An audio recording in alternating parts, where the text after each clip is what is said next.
네, 26주일입니다. 26주일을 이제 거룩한 세례죠. 69문에 보면 십자가 위에서 그리스도의 단번에 희생제사가 유익하다는 것을 거룩한 세례가 어떻게 표하고 인칩니까? 그랬어요. 이 십자가 위에서 그리스도의 단번에 희생제사, 이것은 이제 어떻게 보면 복음이죠. 그러니까 이 복음이, 그러니까 복음의 약속을 지난번에 지금 66문에서 성례는 복음의 약속을 더욱 충만하게 선포하고 인친다 그랬잖아요. 그러니까 복음의 약속을 표하고 인친다라고 그랬는데 이 거룩한 세례가 어떻게 해서 이 복음의 약속을 이렇게 인치고 표합니까? 라는 그런 물음이에요. 쉽게 얘기하면. 그런데 이제 그걸 좀 더 풀어서 말한 거죠. 십자가 위에서 그리스도의 단번에 희생제사가 유익하다는 것을 거룩한 세례가 어떻게 표하고 인칩니까? 답은 그리스도께서는 외적 씻음의 의식을 제정하셨고 그 의식을 통해 마치 물이 몸에서 더러움을 씻어내는 것과 같이 그렇게 확실하게 그분의 피와 영으로, 성령으로 내 영혼의 불결함, 즉 내 모든 죄악을 반드시 씻어주시겠다고 약속하셨습니다. 그랬어요. 그러니까 세례가 의미하고 있는, 세례가 보여주고 있는, 거룩한 세례가 보여주고 있는 그 의식 속에서 어떻게 우리에게 그 복음의 표가 또 인쳐지고 또 확증되어지고 있는가, 도장 찍혀져 있는가라고 할 때 예수님께서 먼저 이 외적 씻음에 대한 세례 의식을 제정하셨다라는 거예요. 예수님께서 세례를 제정하셨어요. 그 전에도 세례가 있었죠.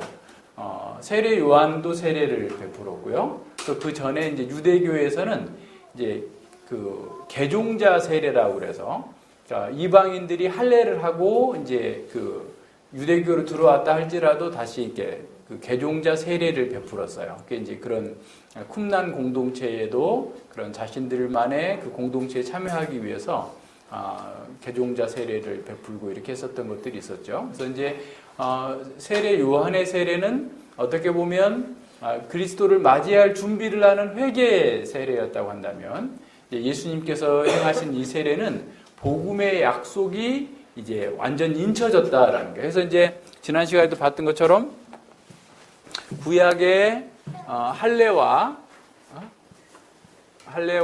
유월절이, 그죠? 네. 유월절이 이제 신약의 성례인 세례와 그리고 이제 성만찬으로 이렇게 됐는데요. 그러니까 보세요. 이제 이게 구약의 할례와 유월절, 할례는 사실은 이제 그런 거죠. 이게 어린이들도 다 알 수 있으니까 이 표피에 있는 그 껍질을 벗겨내는 거예요. 남자만 받았어요. 남자의 표피의 껍질을 벗겨내는데 어떤 분들은 그렇게 해석해요.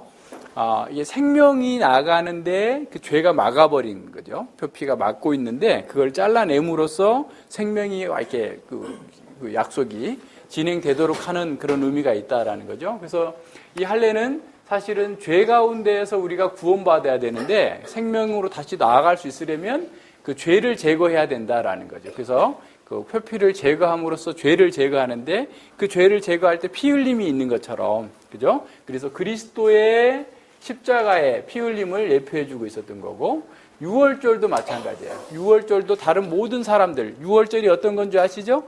애굽에 있는 모든 사람들은 다 죽었어요. 그죠? 애굽에 있는 장자들은, 큰아들은 다 죽었는데, 그 중에 이 이스라엘 사람들, 그리고 그 사람들은 양을 잡아서 문설주 임방에다가 피를 발라서 이렇게 두면 죽음의 사자가 이렇게 건너뛰었다라는 게 그래서 유월절이에요. 건너뛰다라는 말이에요. 패스오버. 건너뛰는 그런 상황이죠. 그래서 사실 자기들이 죽어야 되는데 양이 죽은 거예요. 그래서 유월절에는 늘 사람들은 양을 잡아서 쓴 나물과 함께, 그리고 그 다음에는 이제 무교병과 이렇게 누룩이 들었지 않는 빵을 이렇게 먹으면서 축제를 보냈었죠. 그래서 유월절도 결국 어린 양의 피, 어린 양의 죽음, 그죠? 이 죽음을 건너뛰는 거예요. 그래서 이 유월절도 사실은 예수 그리스도 십자가 안에 성취된 거예요. 그래서 이제 성만찬도요, 예수님이 유월절 날에 성만찬을 제정해 주셨어요. 그러니까 예수님이 죽으시기 바로 직전에 이렇게 떡과 포도주를 가지고 성만찬을 하라. 그리고 여기서도 이제 물로 세례를 주라라고 했죠. 그러니까 이제 다 예수님께서 제정하신 거죠. 그리고 세례는 언제 제정하셨어요? 예수님께서 부활하시고 이제 승천하시기 직전에 마태복음 28장 맨 마지막 20절 이하에 가서 보면 하늘과 땅의 모든 권세를 내게 주셨으니, 그죠?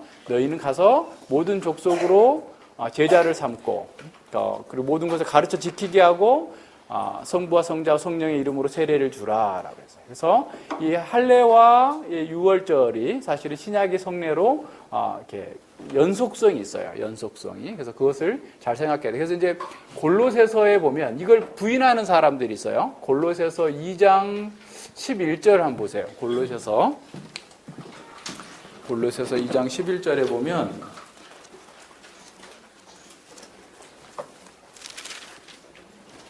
자, 보세요. 또 그 안에서 너희가 손으로 하지 아니한 할례를 받았으니 곧 육적 몸을 벗는 것이 아니요 그리스도의 할례라 그랬어요. 그러니까 세례를 뭐라고 표시하고 있어요? 그리스도의 할례. 그리스도의 할례. 그리고 12절에서 너희가 세례로 그리스도와 함께 장사된 바 되고 죽은 자 가운데서 그를 일으키신 하나님의 역사를 믿음으로 말미암아 그 안에서 함께 일으킴을 받았다. 그래서 이제 세례의 의미를 어떻게 말씀해 주고 있냐면, 그리스도의 할례라는 거예요. 그러니까 그리스도께서 죽어주심으로 말미암아서 우리의 죄가 제거된 거예요. 그래서 죄가 제거됐기 때문에 더 이상 어떻게? 피가 필요 없는 거죠. 그래서 피가 없는 그 성례예요. 신약의 성례는. 그리고 이제 그리스도의 이 복음의 세례를 얘기하면서 우리가 물 가운데 들어갈 때 그리스도와 함께 너희가 죽었고 그리스도가 부활할 때 너희들도 함께 살아났다라고 얘기하는 거예요. 그러니까 세례는 이 그리스도께서 이루신 것에 우리 그 복음의 약속, 그리스도께서 이루신 희생 제사가 우리에게 유효하게 새로운 생명을 주시는, 그러니까 우리가 그리스도와 함께 죽었고 그리고 그리스도와 함께 부활했다라고 하는 사실들을 이렇게 보여주는 거예요. 그러니까 세례는 우리의 믿음을 인치는 것이 아니라 그리스도께서 이루신 구속의 사건을, 복음의 내용을, 복음의 약속을 인치고 표하는 거예요. 여기서 이제 사람들이 오해가 있어요. 그러니까 이제 침례교인들이라든가 유아 세례를 거부하는 사람들의 그 오류가 어떤 거냐면, 믿는 자는에게 세례를 주라고 그랬다. 그러니까 믿는 자에게만 세례를 베푸는 거니까 세례는 믿음의 표라고 생각하는 거예요. 그죠? 근데 지금 여기서 뭐라고 그래요? 믿음의 표가 아니에요. 우리 신앙고백서 지금 얘기하고 있는 건 뭐예요? 그리스도께서 이 세례 의식을 통해서 그리스도께서 마치 우리의 몸의 더러움을 씻어내는 것과 같이 그렇게 확실하게 그분의 피와 성령으로서 우리의 영혼의 불결함, 우리의 모든 죄악을 씻어주시겠다고 약속하신 것을 인치고 표한다 말이에요. 그러니까 믿는 사람이 이 세례를 받아요. 그러나 그 세례 자체가 믿음을 표하는 게 아니라 뭘 표한다고요? 그리스도께서 우리의 모든 죄를 씻어주시고 거룩하게 하시고 새로운 사람으로 바꿔주셨다라는 사실을 표하고 인친다라는 거예요. 그러니까 그래서 이제 우리가 유아 세례를 볼 때 유아 세례에 대해서 유아 세례 예식문을 한번 보세요. 뒤에 가서 우리 지난번에 선우랑 한음이가 유아 세례를 받을 때 유아 세례 예식문에 보면 거기에 아주 잘 나와 있어요.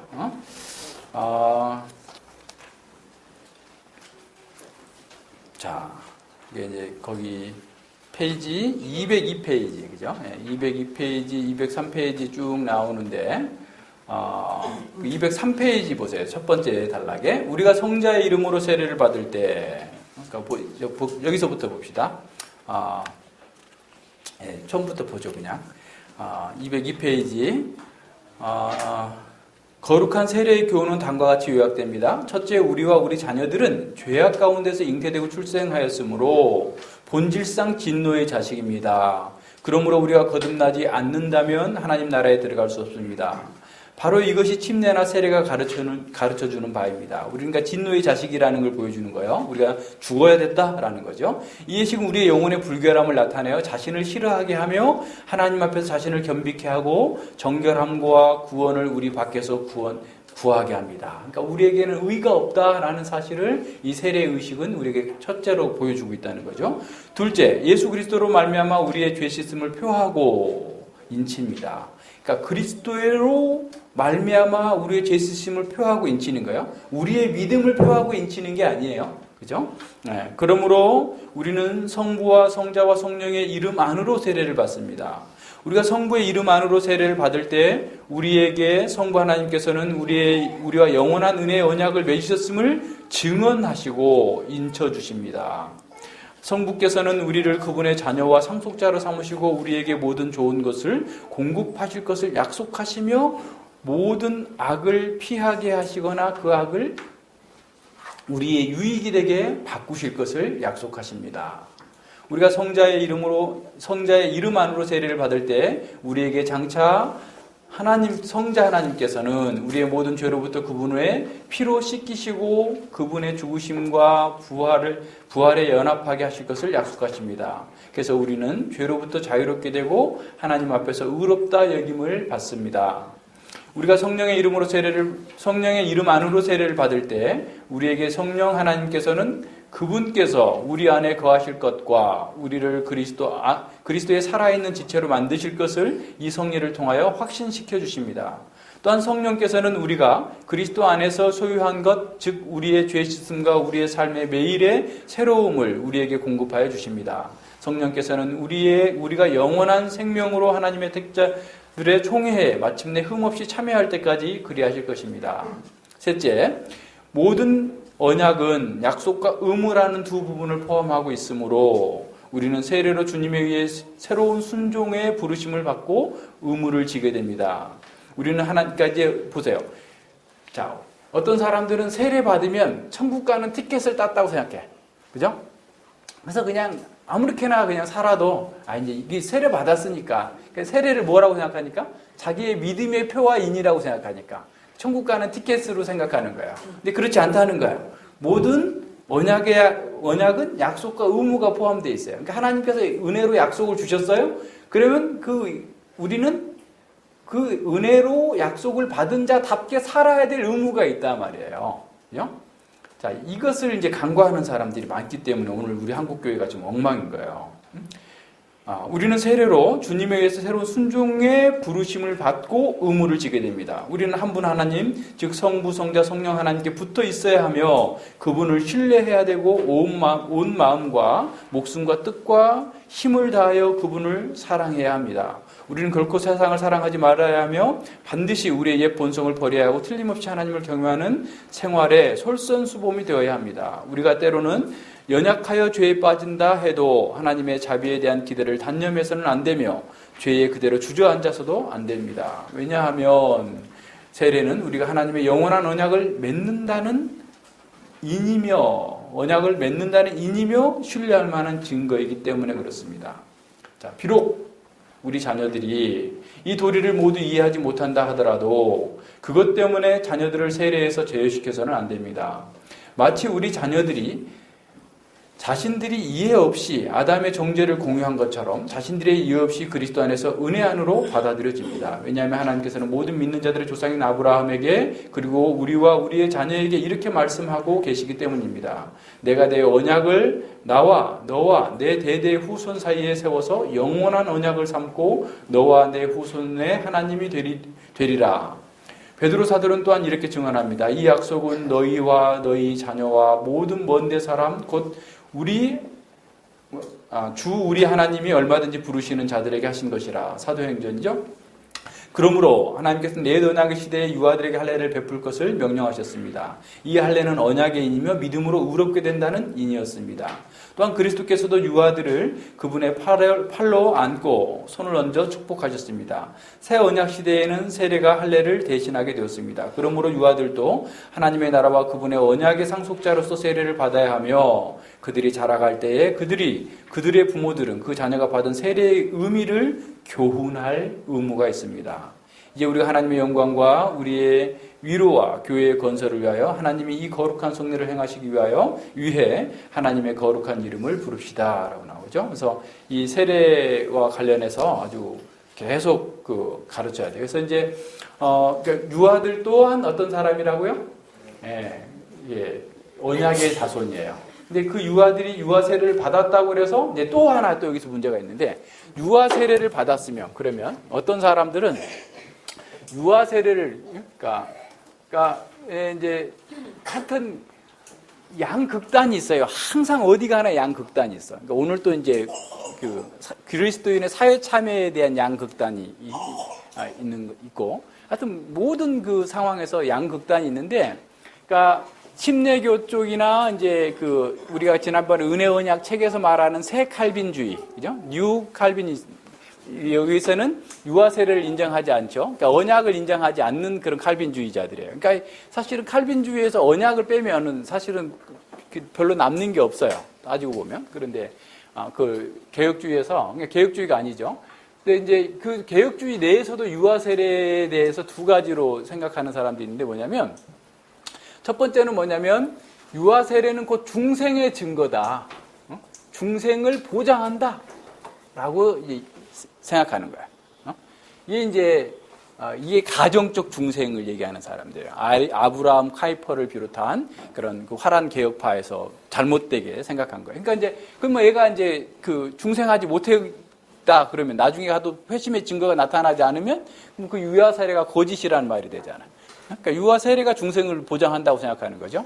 그렇지 않죠? 유아 세례를 받았다 할 때 중생의 보장이 아니라 중생의 어떻게? 약속이 약속. 그러니까 이 중생을 내다보면서 계속 이 약속을 어떻게? 믿음으로써 받아들여야만 되는 거예요. 유아 세례를 받았다 할지라도 계속해서 복음의 약속을 내가 믿음으로 받아 수납을 해야 돼. 그러니까 예를 들어서 거기 우리 책에서 나온 것처럼 수표를 한 장 줬어. 재우에게 100만 원짜리 수표를 하나 줬어요. 재우가 100만 원짜리 수표를 하나 받아가지고 주머니에 넣고만 다녀. 근데 배고파도 뭐 사 먹을 돈이 없어. 계속 현금이 없으니까. 그럼 어떻게 되겠어요? 아무 의미가 없어요. 그죠? 그걸 어떻게 해야 돼요? 은행에 가서 현금으로 바꿔야 돼. 그래서 10,000원짜리로 바꾸든 50,000원짜리로 바꾸든 바꿔가지고 내가 필요할 때 이렇게 사용해야 되잖아요. 그러니까 하나님께서 우리에게 약속을 주셨어요. 너희가 믿으면 구원을 얻을 것이다. 내가 이렇게 너를 위해서 십자가에 못 박혀 죄인된 너를 위해서 죽었다. 그래서 너희가 이걸 믿고 그 믿음으로 반응을 하라. 그죠? 네. 그러면 그걸 반응을 하는 거예요. 그게 우리가 수표를 현금으로 바꾸는 거예요. 그러니까 내가 믿는 거 있어요. 그러니까 유아 세례를 받았다 할지라도 스스로 믿음에서 떨어져 나가면 구원받지 못하는 거예요. 믿지 않으면 구원받지 못하는 거예요. 무슨 말인지 아시겠죠? 그죠? 그러니까 우리는 그래서 유아 세례를 받았기 때문에 안전한 게 아니라 유아 세례를 받았기 때문에 부지런히 더 열심히 공부해서 인간의 부패함, 나의 죄들을 더 깊이 발견하고 그 죄에서 떠나도록 계속 이제 내가 하나님 앞에서 살아가야 되는 거죠. 그죠? 네, 그래서 이런 부분들을 잘 생각해야 돼요. 그래서 우리는 유아 세례를 거부하는 사람들, 또 유아 세례가 마치 중생을 보장한다라고 생각하는 사람들과 구분돼요. 이게 성경적으로 그렇게 가르치질 않고 있거든요. 성경에서 가르치는 대로 해야 됩니다. 자, 보세요. 그래서 이 세례의식은 우리가 더러운 몸을 물로 씻어내는 것처럼, 그죠? 더러운 몸을 물로 씻어내는 것처럼 우리의 죄를 씻어내는 거예요. 근데 우리의 죄는 물로 씻기지가 않아요. 우리의 피로도 안 돼요. 오직 그리스도의 보혈로서만 씻김을 받는 거예요. 그래서 또 성령으로, 그리고 우리의 영혼의 불결함, 우리의 모든 죄악에서 씻어주겠다고 하는 그 약속의 표화입니다. 라고 하는 사실을 기억해야 됩니다. 자, 70문 보세요. 그리스도의 피와 성령으로 씻음 받는다는 것은 무슨 뜻입니까? 그리스도의 피로 씻음 받는다는 것은 은혜로 말미암아 십자가 위에서 그리스도의 희생 제사로 우리에게 부어주신 그분의 피 때문에 하나님께 죄 사함을 받는다는 것입니다. 그랬어요. 요한계시록 7장 14절을 한번 찾아보세요. 요한계시록 7장 14절.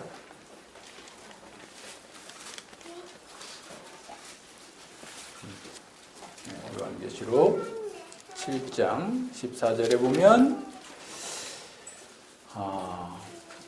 13절부터 볼까요? 장로 중 하나가 응답하여 내게 이르되 흰 옷 입은 자들이 누구며 또 어디서 왔느냐 라고 그랬어요. 내가 가로되 내 주여 당신이 알리이다 하니 그가 나더러 이르되 이는 큰 환난에서 나오는 자들인데 어린 양의 피에 그 옷을 씻어 희게 하였느니라 그랬어요. 어린 양의 피로 씻으면 빨개져야 되는데 희게 됐다라는 거죠. 상징적 표현이죠. 그러니까 깨끗해졌다라는 거예요. 흰옷이라는 말은 또한 승리를 가리켜요. 그러니까 어린 양의 피에 씻김을 받은 사람은 모든 환난과 어려움 속에서 악한 자들 속에서 승리한 자들이다라고 하는 것을 보여줍니다. 그러니까 교회가 승리한 거예요. 네. 어린 양의 피로 씻는 거야. 그러니까 새로워진 사람들이죠. 그러니까 우리가 죄 사함을 받을 수 있는 유일한 길은 그리스도의 피 흘림밖에 없어요. 그러니까 내가 무슨 선행을 아무리 열심히 하고 자기 몸을 불살라서 뭘 해도 그것은 자기 죄를 없이 할 수 없어요. 오직 그리스도의 피가 우리의 영혼에 우리의 죄, 우리의 마음에 있는 모든 죄를 씻어낼 수 있다라는 거예요. 또한 그분의 영으로 성령으로 씻음 받았다는 것은 성령에 의해서 새롭게 되며 그리스도의 지체가 되도록 거룩하게 돼요. 성령에 의해 새롭게 됐다라는 것은 중생했다라는 거예요. 거듭났어요. 거듭나면 바로 어떻게 돼요? 그리스도의 지체가 되었어요. 그렇기 때문에 존재론적으로 거룩한 거예요. 그러니까 거듭난 사람은 거듭나자마자부터 거룩한 거야. 실제로는 그렇지 않다 할지라도 그리스도의 몸된 교회에 접붙여져 있기 때문에 그 사람은 1차적으로 거룩해요. 자, 그런데 그러면서 어떻게? 우리가 점점 죄에 대해서 죽고 거룩하고 흠이 없는 생활로 인도받는 거다. 자, 그럼 무슨 말이냐면 거듭난 사람은 우리가 보세요. 죄에서 구원받는다라고 할 때 죄에서 구원받는다고 할 때는 첫 번째는 뭐냐면 죄책에서 구원받는다고 그랬죠. 이 죄책은 뭐예요? 영원 사망. 영원 사망까지. 그러니까 모든 사망으로 가는 그 죄책에서 구원을 받고, 두 번째는 죄의 세력으로부터 구원받는, 사단으로부터 구원받는 거야. 세 번째는 죄의 오염으로부터, 죄의 오염. 지금 성령님께서는 우리를 죄의 오염으로부터 구원하셔가지고 어떻게 거룩하게 만들어가는 거예요. 그러니까 우리가 처음에 거듭날 때 그리스도의 몸에 접붙임을 받아서 거룩한 자가 됐어요. 그럼에도 불구하고 우리는 어리석어서 자꾸 옛날의 습관을 따라서 죄를 짓고 하나님께서 원하시지 죄에서 떠나게 하는 거예요. 죄의 오염으로부터 떠나게 하는 거예요. 자, 그것을 어떻게 하신다고요? 인쳐주는 거예요. 그러니까 세례는 우리가 그리스도의 사람이 됐다. 그래서 이제 이건 어디서 잘 나오냐면 로마서 6장에서 잘 나타나죠. 그리스도와 함께 연합되었다. 로마서 6장 4절 보세요. 로마서 6장.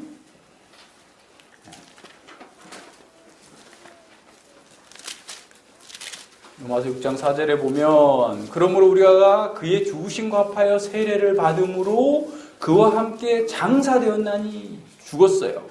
이는 아버지의 영광으로 말미암아 그리스도를 죽은 자 가운데 살리심과 같이 우리로 또한 새 생명 가운데 행하게 하려 하심이라 그랬어요. 새 생명, 새로운 생명 가운데에서 살도록 하기 위해서 그리스도와 우리가 연합되어 있어요. 그래서 우리는 계속해서 새로운 생명의 삶을 살면서 거룩한 생활로 나아가요. 거룩한 삶으로 나아갈 수밖에 없다. 죄에 질 수 없다. 이걸 보여주는 거예요. 그러니까 죄에 대해서 계속해서 실패하고 지는 사람은 문제가 있어요. 그래서 이렇게 요한 1서에서 그리스도께로 난 자로 하나님께로부터 난 자마다 죄를 짓지 않는다라고 했을 때 그 짓지 않는다라는 표현이 뭐냐면 계속적으로 짓지 않는다 말이에요.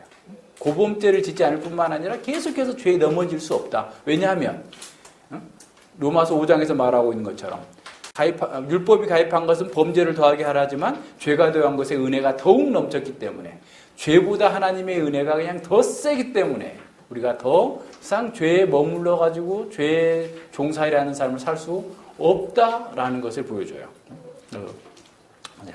자, 시간이 없어서 71문 얼른 봐요. 이렇게 어려운 거 아니니까. 그리스도께서는 우리가 세례의 물로 씻음을 받는 것 같이 확실히 그분의 피와 성령으로 영으로 우리를 씻으실 것을 어디에서 약속하셨습니까? 세례의 제정에서입니다. 라고 그랬죠. 그래서 거기서 거기에서 그리스도께서는 그러므로 너희는 가서 모든 족속으로 제자를 삼아 아버지와 아들과 성령의 이름으로 세례를 주라 라고 마지막으로 승천하시기 직전에 말씀하셨어요. 모든 족속으로 제자를 삼아서 아버지와 아들과 성령의 이름으로 세례를 주라. 믿고 세례를 받는 사람은 구원을 얻을 것이요 믿지 않는 사람은 정죄를 받으리라. 그러니까 믿는 사람에게 세례를 주는데 믿고 세례를 받는 사람, 이 약속 안에 들어와 있는 사람은 구원을 얻지만 믿지 않는 사람은 정죄받을 것이다. 이 약속은 세례를 중생의 씻음과 죄의 씻어냄이라고 부르는 성경의 다른 곳에서도 반복됩니다. 그래서 세례 받았다라고 하는 것은 그리스도의 십자가의 보혈로서 나의 죄가 깨끗이 씻김을 받았고, 그래서 내가 그리스도와 함께 죽었고, 물은 늘 구약에서 물은 구약에서 죽음과 관련돼요. 죽음, 그죠? 그래서 이제 고린도전서 10장에 보면 사람들이 물 안에 들어가 있고, 그죠?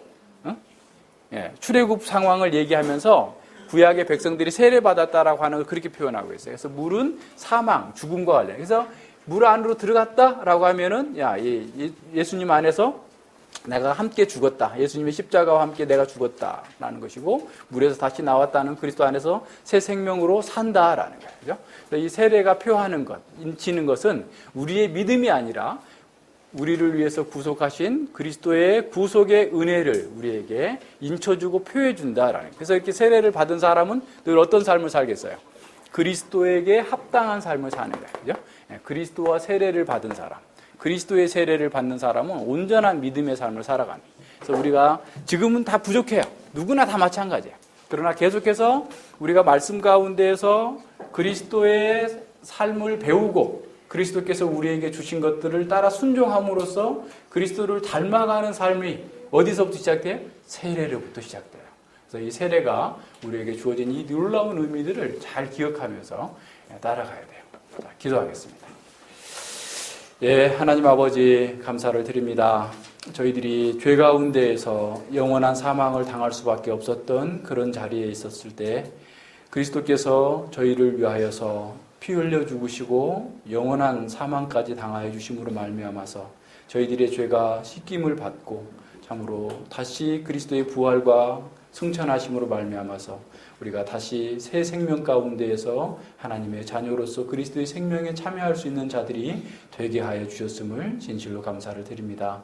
우리가 세례를 받았고 또 유아 세례를 받았고 세례받은 자가 그리스도와 연합하여서 죄에 대해서는 죽고 그리스도에 대해서는 산 자와 같이 모든 면에서 우리의 몸과 우리의 활동과 우리의 존재가 온전히 주님의 의와 하나님의 영광을 나타내는 의의 병기로 사용되어질 수 있도록 인도하여 주시고 저희가 더 이상 죄의 오염 가운데에서 살지 아니하고 날마다 주님을 바라보며 주님께서 기뻐하시는 삶을 우리 삶 가운데 잘 적용하기 위하여서 더욱더 지혜롭고 더욱더 담대하고 더욱더 주님을 사랑하는 자들이 되게 하여 주시옵소서. 감사드리며 예수님 이름으로 기도드립니다. 아멘.